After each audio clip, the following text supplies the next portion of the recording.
বাংলাদেশ আফগানিস্তানকে গুড়িয়ে দিয়েছে। এখন সুপার ফোরে ওঠা বাকি। এখন সুপার ফোরে উঠতে গেলে কিভাবে উঠবে বাংলাদেশ? সহজ একটি সমীকরণ রয়েছে। আফগানিস্তান জিতে গেলেও বাংলাদেশ সুপার ফোরে উঠতে পারবে, আবার আফগানিস্তান যদি হেরে যায় তাহলে তো উঠতেই পারবে। এখন সমীকরণটা জেনে নেওয়া যাক।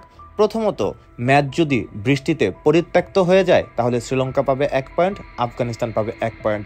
সেই ক্ষেত্রে সুপার ফোরে উঠে যাবে সরাসরি বাংলাদেশ, আর শ্রীলঙ্কা এবং আফগানিস্তানের মধ্যে আফগানিস্তান উঠে যাবে সুপার ফোরে, অর্থাৎ বাংলাদেশ এবং আফগানিস্তান। যদি ম্যাচ পরিত্যক্ত হয় শ্রীলঙ্কা আফগানিস্তানে তাহলে এই হিসাবটি প্রযোজ্য হবে।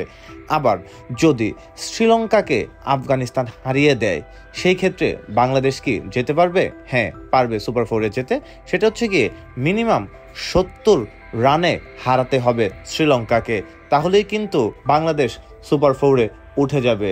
আর আফগানিস্তান যদি শ্রীলঙ্কার সাথে হেরে যায় তাহলে তো কোনো কথাই নেই, সরাসরি কোনো রান রেটের হিসাব ছাড়াই বাংলাদেশ সুপার ফোরে উঠে যাবে। অর্থাৎ তিনটি কিন্তু সম্ভাবনা রয়েছে। একটি হচ্ছে বৃষ্টিতে পরিত্যক্ত হলেও বাংলাদেশ উঠে যাবে, এছাড়া শ্রীলঙ্কা যদি আফগানিস্তানকে হারিয়ে দেয় তাহলেও সরাসরি চলে যাবে, আর আফগানিস্তান যদি শ্রীলঙ্কাকে হারায় এবং মিনিমাম 70 রানে যদি হারায় তাহলে কিন্তু বাংলাদেশ উঠে যাবে।